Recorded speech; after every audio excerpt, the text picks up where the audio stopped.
Hey, welcome to Cooking with RangerRob. Grab your aprons and let's get started, guys. This video is made possible by RangerRob Poopy Bags, available in Amazon right now. Hello everyone and welcome to Traeger Day.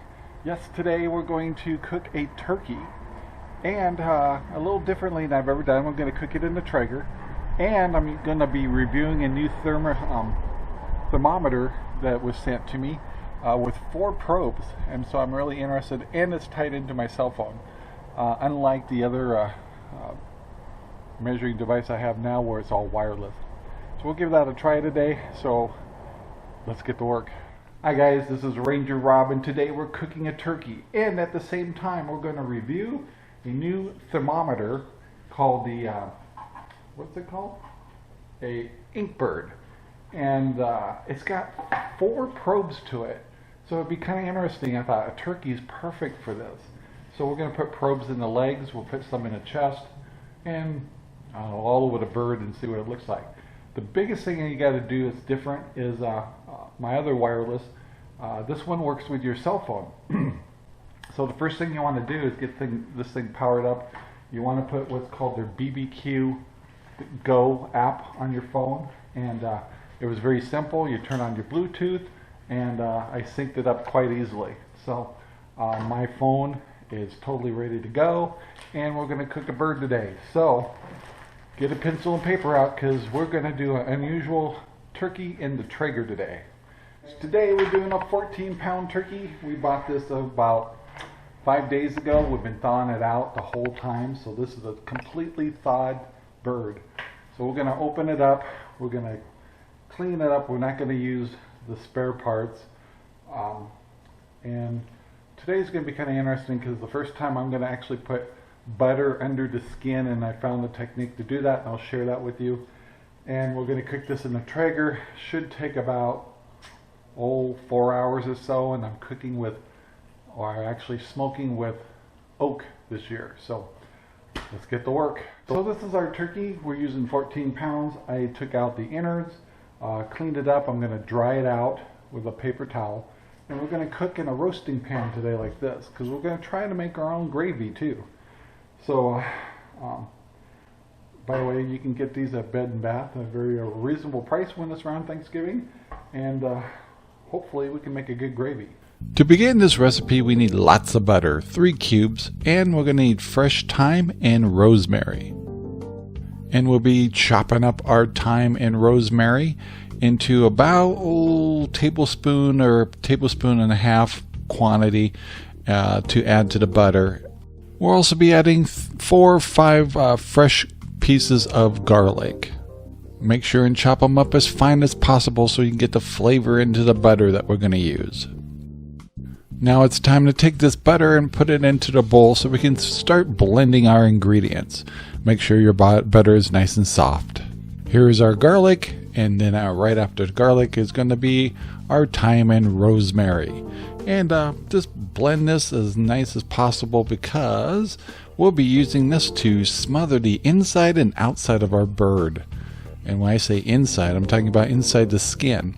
Here we're doing a few dashes, maybe 3 or 4 or 5, whatever you like, of just salt and pepper. It's a 50-50 mix.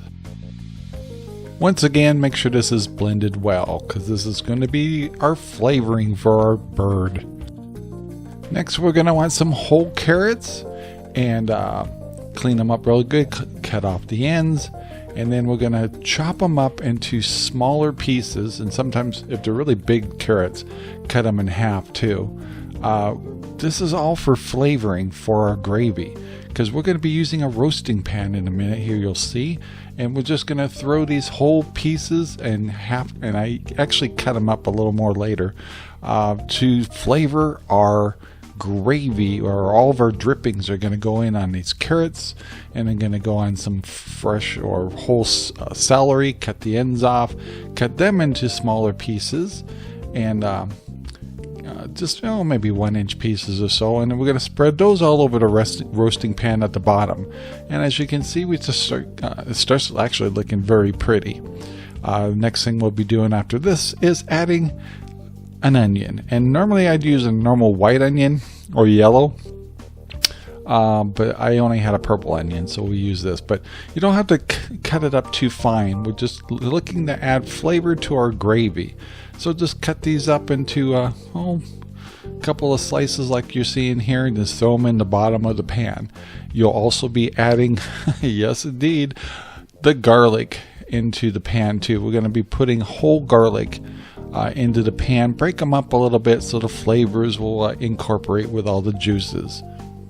Of course, I always wish that I could break up garlic a little better, so I just use the knife technique, squish them, unpeel them, and then break them up a little bit and throw them in the roasting pan. So here we go. Doesn't this look great? It actually looks delicious, but this is only for the gravy, really. And you'll see here in a minute, we'll be adding some rosemary. Just whole pieces. You don't have to cut these up. It's all for flavor, and rosemary and thyme. And we'll be throwing that in the pan also. As you can see here, I'm just breaking the little branches of thyme into the pan just to make sure it spreads out a little bit. This is going to be a nice potent addition to your gravy, and believe me, your gravy is going to taste wonderful. Here's the finished product. Last thing was we add a box of chicken broth to it, and believe it or not, you could add even more if you wanted to, because we didn't get as much drippings off the turkeys as I thought I would get. But if you need more, just add more chicken broth. And here it is. We put the rack on there and getting ready to plant our turkey on there. But first, we got to get the turkey ready. Here I'm doing my 50-50 salt and pepper into the inside of the bird. Very, very liberal. And right after that, we're going to add some rosemary and thyme in the internal part of the turkey. And I know it seems like an overkill, but believe me, it wasn't. Once again, just break off little branches and pieces. You don't have to pull the leaves off or anything. It's all for just flavor into the meat. And of course, don't forget, don't shoot your garlic all over the place. Throw some cloves of garlic into the center also. Now here's something new that I've never done before, but separating the skin from the meat and getting a layer in there. So just work your hand in there, do not damage the skin, and you start using your butter mix. Grab a handful of that stuff, shove it right in there, use your other hand to hold it in place, and then remove your hand, and then you'll get it incorporated into. But oh my gosh, this was a great idea, and it worked really well. And you're kind of going to wonder, well, what's going to keep the juices in there? And that's where I learned how to tie up a bird a little differently. But first of all, let's make sure and get this as much butter, garlic mixture here into the meat, which will just give your meat a wonderful flavor. Then grab some twine, of course, some cotton twine, maybe about 4 feet worth. Come up from the bottom. And this is really new for me. And you bring it around and then around the back of the legs and tie it tight, and you'll see that the skin draws tight against the breast. And then of course tuck your wings underneath there. Then bring the string after you tie it off into one little loop. Bring it around the back side of the legs and then tie up the legs, and voila, you've got a way of holding all that butter goodness into the breast in the skin so it doesn't come out when it's cooking. And that's probably why I didn't get as much juices as I thought I was going to get at the bottom of the pan. But then of course, make sure you put olive oil on your bird, because we're going to salt it down really good. I use kosher salt. And by the way, the extra butter put into the inside of the bird. So yeah, don't let any of that go to waste. Here you'll see I'm just put a lot of kosher salt on there. It's got a long ways to go, and that is what helps flavor the meat. After I've salted, I've added some fresh ground pepper all over the bird, and you'll see the finished product right here, all peppered up and ready to rock and roll. Now it's time to put the bird on there. And I got this pan at Bed & Bath, very reasonable priced, and I had a coupon too. And then it's time time to, inject the bird. So I'm going to inject it with a buttery goodness. You can get this at your grocery store.